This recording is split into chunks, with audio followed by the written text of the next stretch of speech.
अमरीकी सफीर की अडियाला जेल में बानी पीटीआई से मुलाकात। अमरीकी अवान नुमाइंदगान की कमेटी के रुकन ब्रैड शर्मैन ने अमरीकी सफीर से अडियाला जेल में कैद बानी पीटीआई से मुलाकात करने का मुतालबा किया है, जिसके बाद बहुत से सवालात उठ खड़े हुए हैं। इस हवाले से पाकिस्तान की वजारत खारजा ने हतमी जवाब देने से गुरेज करते हुए मोहतात लफ्जों में कहा है कि मुलाकात का फैसला कानून के मुताबिक होगा।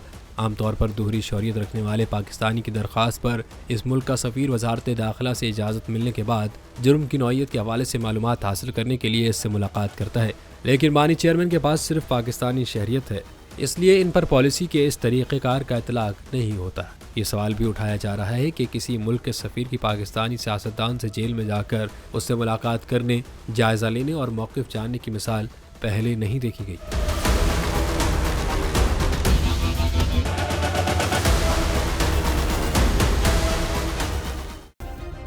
सब्सक्राइब करें और बेल दबाएं ताकि कोई खबर रह न जाए।